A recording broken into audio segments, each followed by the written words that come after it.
La palabra.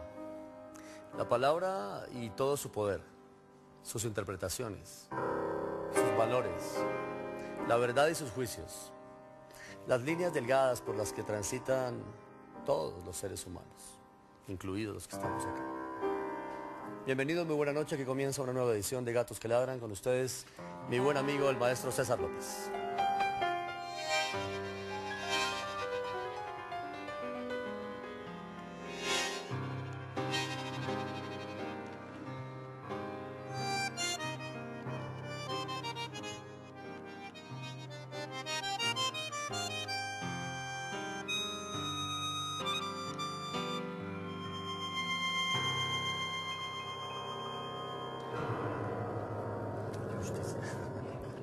Maestro, ¿qué tal? Invitado hoy en la casa, el abogado, el doctor Abelardo de las Priella. Y a mí encantado de estar aquí en Gatos que Ladran. Bienvenido. Gracias. Oye, me encanta el formato, qué lindo. Y me gusta mucho el programa. Me siento en otro lado. ¿Cómo en qué lado? No sé, no parece que se estuviese haciendo este programa en Colombia. Me siento, no sé, en Estados Unidos, en Europa. Uno entra aquí a este set y se transporta. Muchas gracias. Creo que eso es bueno, ¿verdad? Sí, esa es la idea. Ah, bueno, fantástico. Muchas gracias, Abelardo. A propósito de eso que usted cita en el saludo, me hace pensar en que hay ciertos espacios en la vida que no tienen geografía, en los que uno podría estar sin necesidad de hacer referencia a un lugar. Tal cual.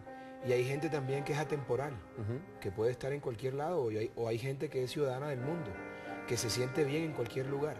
Pero esa es la magia, por ejemplo, de la televisión, del arte, de la música. Tiene esa preciosa facultad de transportarte a otros universos, y eso de alguna manera es lo que lo hace soportar a uno las vicisitudes diarias de un trabajo, por ejemplo, tan complicado como el mío, del ejercicio del derecho penal. La música, el arte, la televisión, el buen cine, ha sido el catalizador de mi espíritu para poder aguantar el trajín que tiene que aguantar un abogado litigante en un país sin compasión. Uy, varias cosas me dijo ahí, pero voy a arrancar quizá por las más profundas para que después emerja la espuma hacia las del exterior. La vida, en nuestra opinión, está como conectada, como por unos lazos invisibles.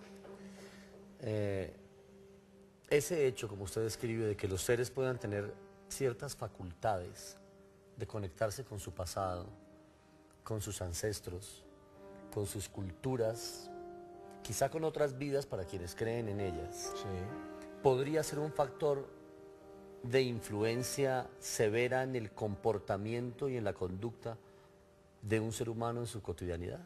Por supuesto, porque digamos que todo lo que hace parte de la humanidad de un ser, desde el punto de vista mental, físico y si se quiere espiritual, es consecuencia de un ADN que está enmarcado no solamente en la sangre, está enmarcado también en la tierra, en el origen, en las costumbres.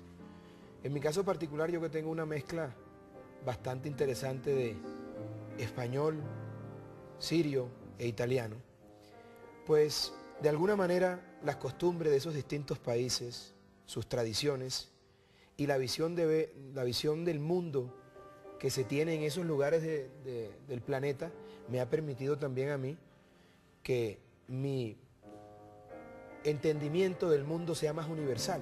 Desde ese punto de vista y desde su oficio, ¿cómo enmarcar esas líneas delgaditas e invisibles para que todas esas cosas a un individuo no se le conviertan en la justificación para transgredir a otro?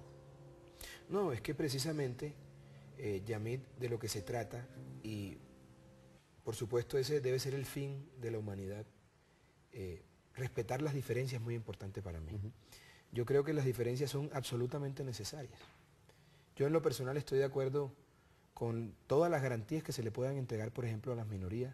Entiendo que el disenso es un elemento fundamental de un Estado de Derecho, de la democracia, y uno no transgrede esa línea cuando respeta la diferencia, cuando entiende que hay otras maneras de percibir y entender al mundo, y cuando se da cuenta que uno no tiene la verdad revelada. Lo maravilloso de esta vida, lo maravilloso de la humanidad, es que todos los días aprendemos algo. Y sobre todo también de las experiencias de otros, y eso es maravilloso. Pero entender que en el disenso está la base de la humanidad, nos hace acercarnos a una sociedad más perfecta, a un ideal de sociedad que es como debería ser al final. Yo espero que mis hijos, tu hija y mis hijos han vivido en un tiempo distinto al nuestro.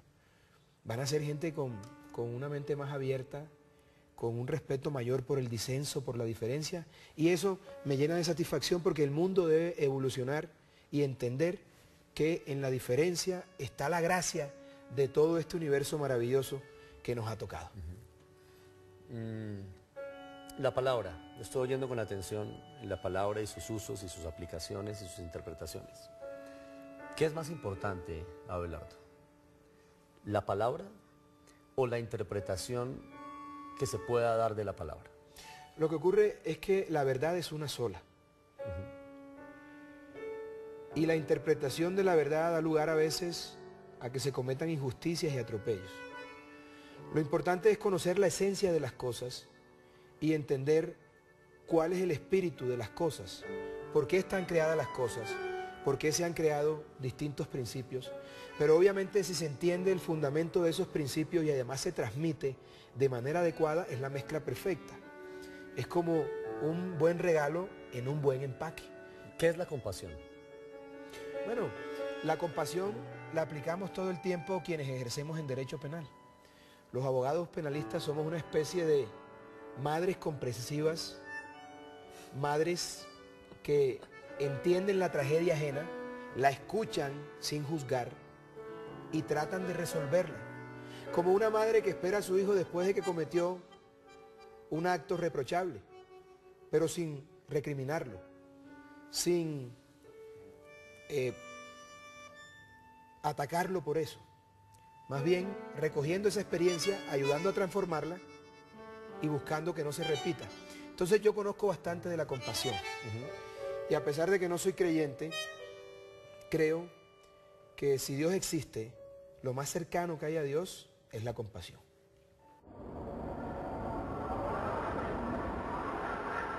El hombre de alguna manera ratifica su libertad violando la ley, inconscientemente.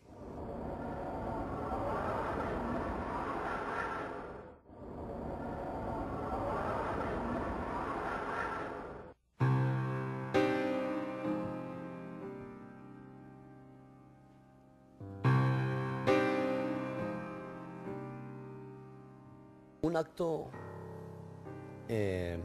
no reprochable, sino un acto que depara una conducta equivocada o errada, ¿en qué momento se convierte en delito? Fíjate tú, el hombre de alguna manera ratifica su libertad violando la ley, inconscientemente. A todo el mundo en el fondo le gusta retar a la ley, retar los parámetros, y ahí es donde está la delgada línea entre una intención y una actuación. Cuando se pasa esa línea, pues se convierte en delito. Pero lo que te quiero significar con esto es que cualquiera, tú, yo, quienes nos ven, quienes nos acompañan hoy en este set, son susceptibles de convertirse en delincuentes cuando menos lo piensen. Porque cuando aflora el lado oscuro del alma humana, porque hay un lado del alma humana que mira al sol y otro que mira a la luna. Así como hay gatos que ladran. Hay un lado que mira al sol y un lado que mira a la luna. Y cuando afloran esos sentimientos oscuros, retorcidos del ser humano, que todos los tenemos, puede aflorar también una conducta delictual. La señora, abnegada madre, esposa amorosa, que llega a su casa y encuentra a su marido haciendo el amor con su asistente o con la empleada del servicio, enceguecida por los celos, la ira, se abalanza sobre su marido y le propina 5 puñaladas. Esa señora que nunca se había pasado un semáforo, esa señora que nunca había cometido la más mínima infracción, se convierte, porque afloró su lado oscuro de un momento a otro en una asesina. Y digamos que esa es la paradoja que encierra este tema del derecho penal, y por eso el derecho penal está presente en todas las actuaciones de la vida humana, está en la música, está en el teatro, está en el arte, porque el derecho penal es inherente al ser humano, porque el derecho penal, de alguna manera, cuando se materializa en conductas criminales, representa ese lado oscuro del alma humana. No por eso es menor el delito, o menor la pena que castiga el delito. Depende, porque hay unos atenuantes. Ya entrando en el tema estrictamente legal, y confieso que me gusta más el filosófico. Una conversación filosófica como la que estamos teniendo con un bandoneón y un piano de fondo es maravillosa. Pero no, en cada caso particular hay que revisar, por ejemplo, si ese dolor, esa ira profunda puede ser un atenuante dependiendo del caso, y habrá que estudiarlo cada caso en particular. Pero en principio lo que quiero señalar es que a veces detrás de un delincuente se esconde una persona que sufre, que está martirizada, que se arrepiente de lo que hace y que daría la vida por retroceder el tiempo. El planteamiento lo hacía para ir a lo filosófico de esta manera. ¿Es o no todo relativo? Bueno, lo que ocurre es que desde el punto de vista legal, las actuaciones no se pueden ver en gris. En principio general, son blancas o negras, pero hay unos matices, lo que no la convierte en relativa. Porque digamos que ese criterio de relatividad o interpretación de la norma ha servido para múltiples atropellos a lo largo de la historia de la humanidad. Entonces, amparados en ese relativismo, en la interpretación de la ley, suelen cometerse los más terribles atropellos de la historia jurídica de la humanidad, y eso es lamentable. Yo preferiría que la ley se aplicara de manera muy clara y específica, con por supuesto unos matices que están también establecidos y determinados por la ley, pero que ojalá no quedaran al arbitrio de quien administra justicia. Porque así como somos imperfectos los hombres en muchas cosas, los jueces, que también son hombres, se equivocan. Y por eso, por ejemplo, y a mí no estoy de acuerdo con la pena de muerte en Colombia. Alguien me preguntó por qué no está de acuerdo con la pena de muerte. Bueno, porque conozco la justicia colombiana. Qué terror que la vida de un ser humano dependa de una justicia tan compleja como la nuestra.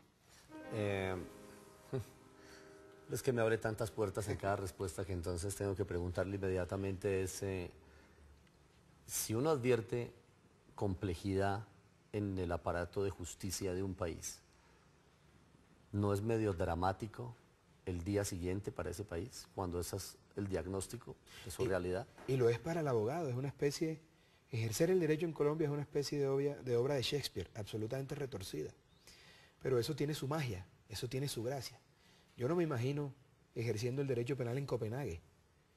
Pues no habría trabajo. No, estaría defendiendo a la viejecilla que se fue en la alcantarilla, o al gato que se envenenó, pero no sé, donde el vecino. Sería muy triste. Pero sí, digamos ¿pero no sería mejor para una sociedad? No, por supuesto que sería mejor. Sí. Y por eso el derecho penal es la última ratio. El derecho penal tiene que ser la última opción, el último camino, la última puerta que se toque. Lamentablemente en Colombia la justicia está politizada y la política está judicializada. Y eso convierte a la justicia en Colombia y a nuestro país en una verdadera tragedia griega, ya ni siquiera en una obra de Shakespeare. Pero digamos que parte de esa complejidad imprime una serie de retos al abogado litigante, a los administradores de justicia, a los periodistas, que hace muy interesante, por ejemplo, para litigar ese nicho. No estoy tan seguro, y en eso coincido contigo, no es lo mejor para el país, sin duda alguna. Lo ideal sería que nuestro aparato judicial operara correctamente y que no se presentaran tantos crímenes como los que suelen presentarse en Colombia. ¿Usted dónde nació?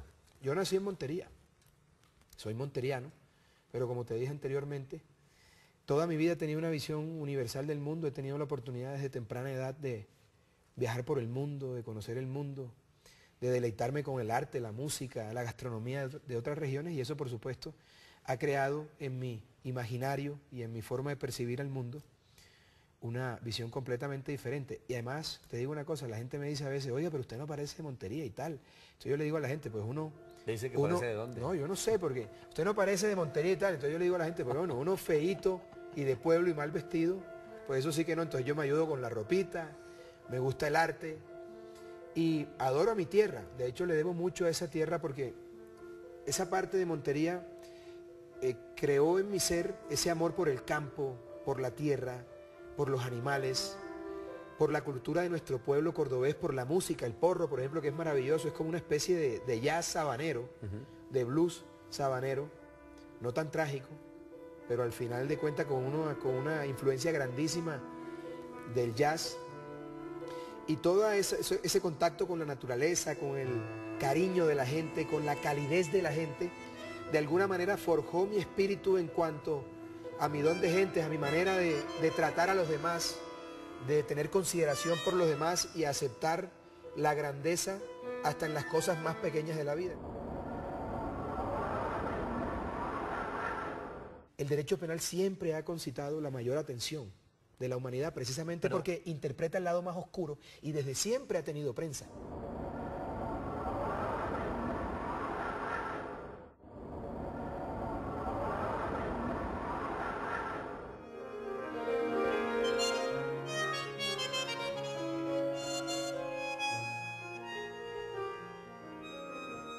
Un hombre de Córdoba que ejerce el derecho penal, que crece en el reconocimiento de su carrera, litigante, que además desarrolla de manera paralela el periodismo como usted, porque escribe para diferentes medios impresos del país, prestigiosos ambos. ¿Eso no hace que se convierta en un ser mediático con las delicias que los medios algunas veces proponen? Lo primero y lo más importante es que hay que entender a los medios, y yo lo entiendo perfectamente porque, por ejemplo, hago radio desde los 10 años, hago televisión desde esa edad y escribo desde los 12 años. Formalmente quiero decir porque escribía desde mucho antes. Eso me ha permitido entender los medios, entender lo que están pensando, poder leerlos, y eso ayuda mucho en mi profesión porque la mayoría de la gente dice, no, es que de la Espriella le gusta la pantalla y tal, y sí, me gusta la pantalla y en eso no hay ningún delito. Pero además quiero decir que la mayoría de las veces son los medios los que me convocan y yo acudo encantado porque los procesos penales han tenido una fascinación para la sociedad desde el principio de los tiempos. Desde el logógrafo, que era el abogado que ejercía en Grecia, pasando por los juicios de Marco Tulio Cicerón en la antigua Roma, claro, los juicios de John Adams, que fue presidente de los Estados Unidos, pero antes era abogado litigante. El derecho penal siempre ha concitado la mayor atención de la humanidad, precisamente porque interpreta el lado más oscuro y desde siempre ha tenido prensa. Lo que ocurre es que el mundo está globalizado, mediatizado, pero los procesos, después, entonces, nadie te pregunta por un proceso civil, nadie te pregunta por un proceso administrativo, a nadie le importa un proceso laboral. ¿Por qué llama tanto la atención el tema penal? Porque desvela... Pero también puede ser el alimento muchas veces de los medios mismos. Por supuesto, pero siempre ha sido así a lo largo de la historia. Le oí al inicio decir que usted no es creyente. Entonces debo también entender que usted no cree en las leyes divinas. En absoluto. No existen las leyes celestiales ni las divinas. No, yo creo que hay un equilibrio y que uno debe actuar siempre tratando de hacer el bien. Si eres buen hijo, si eres buen hermano, si eres buen jefe, si eres buen esposo y buen padre, suponiendo que Dios exista, estás muy cerca de Él. Digamos que la moral cristiana me parece fantástica desde el punto de vista filosófico, y si se aplicara en su integridad, el mundo sería diferente. Como la moral de otras religiones también muy respetables, por supuesto. Aunque las hayan malinterpretado, como la religión musulmana o el judaísmo, que contienen unos preceptos de convivencia, de amor, de concordia, de relación con los congéneres, más, que serían fantásticas si se aplicaran. Ahora, se me aparece mañana Dios, me habla, me permite hacerle un video para, de alguna manera, evitar que se trate de una alucinación de mi parte, y al día siguiente me vuelvo el defensor número 1 del hombre. Eso sí, le haría varios interrogantes. ¿Qué le preguntaría? Si existe, ¿por qué permite que pasen las cosas que pasan en el mundo? ¿Por qué hay tanta hambre, tragedia y desastres? ¿Por qué tantos niños sin hogar, tantas mujeres maltratadas y tantos desalmados posando de buenos hombres? Porque yo creo, Yamit, que al final lo más importante en la vida es tener claras esas cosas, pero yo prefiero ser amado por lo que soy, o más bien odiado por lo que soy, que amado por lo que no soy. Y eso es lo que suele pasar en Colombia. La doble moral, la falta de coherencia, y la gente es una cosa, dice otra y piensa otra completamente diferente, y eso me parece detestable, la verdad. Uno tiene que ser como es, auténtico, decir lo que piensa, porque la verdadera honestidad consiste en decir lo que uno está pensando. Eso sería lo que usted le preguntaría a Dios, entre otras tantas cosas, en su punto de vista, si existiera.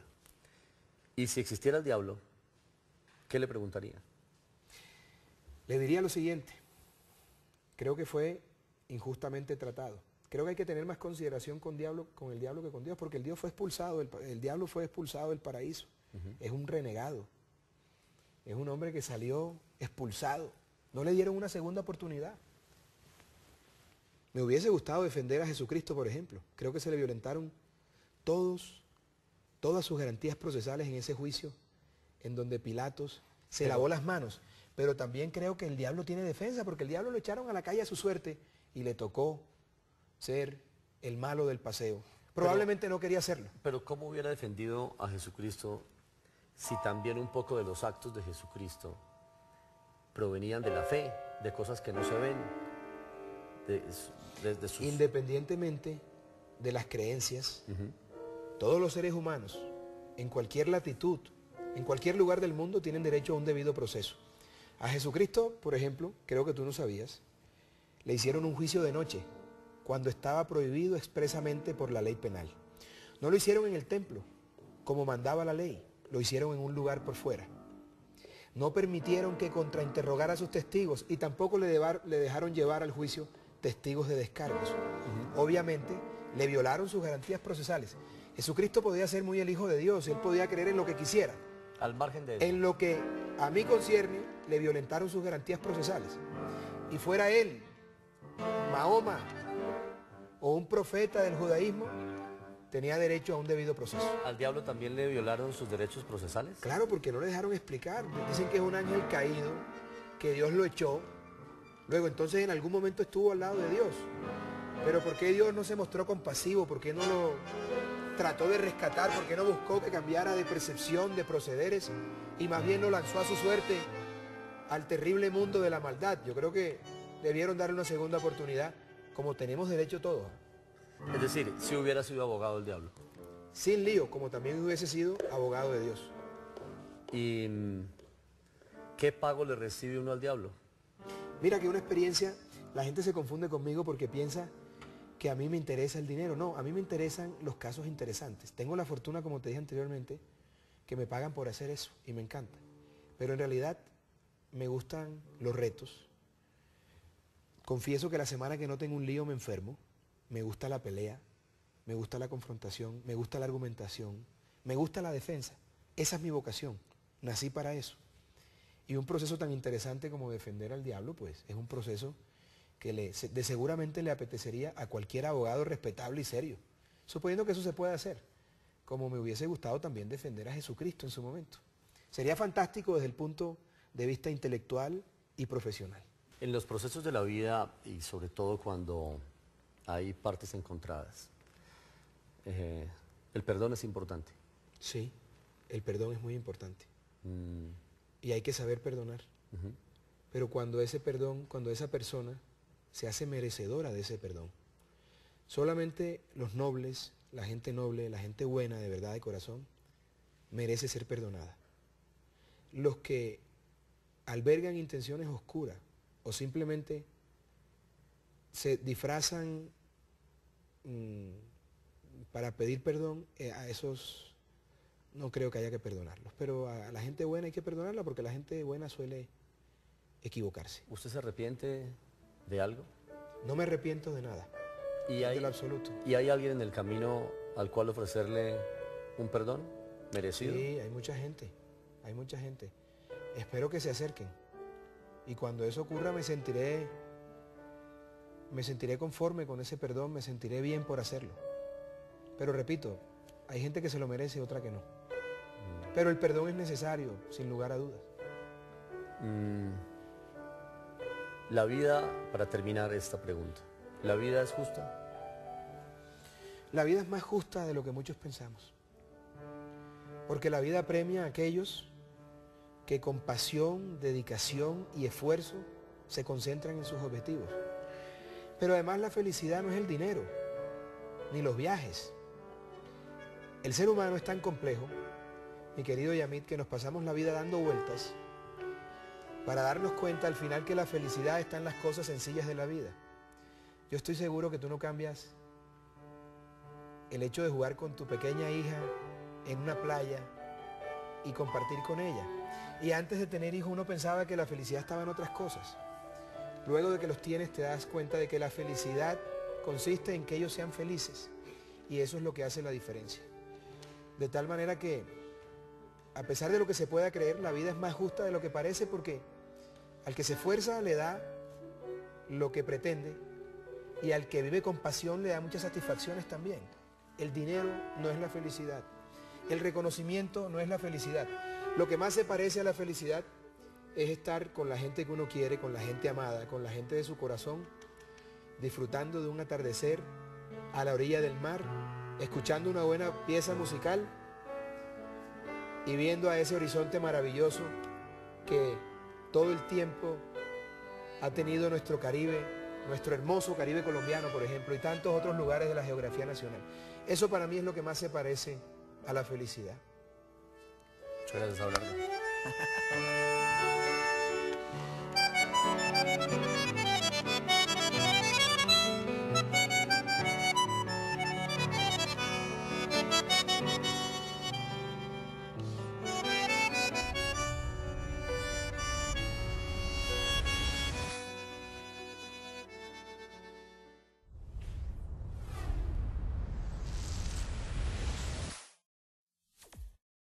Me siento, no sé, en Estados Unidos, en Europa.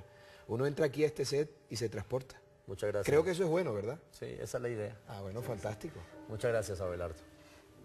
A propósito de eso que usted cita en el saludo, me hace pensar en que hay ciertos espacios en la vida que no tienen geografía,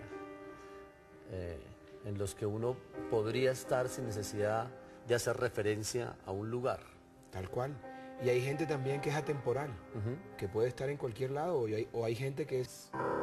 Sus valores, la verdad y sus juicios, las líneas delgadas por las que transitan todos los seres humanos, incluidos los que estamos acá. Bienvenidos, muy buena noche, que comienza una nueva edición de Gatos que Ladran. Con ustedes, mi buen amigo, el maestro César López.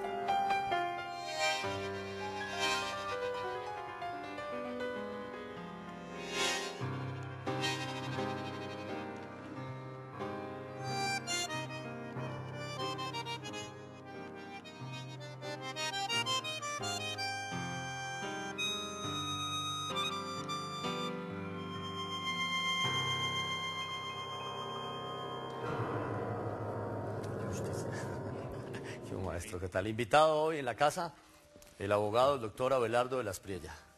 Y a mí encantado de estar aquí en Gatos que Ladran. Bienvenido. Gracias. Oye, me encanta el formato, qué lindo.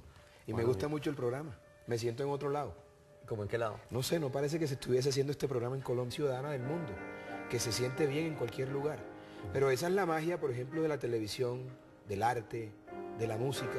Tiene esa preciosa facultad de transportarte a otros universos. Y eso de alguna manera es lo que lo hace soportar a uno las vicisitudes diarias de un trabajo, por ejemplo, tan complicado como el mío, del ejercicio del derecho penal. La música, el arte, la televisión, el buen cine, ha sido el catalizador de mi espíritu para poder aguantar el trajín que tiene que aguantar.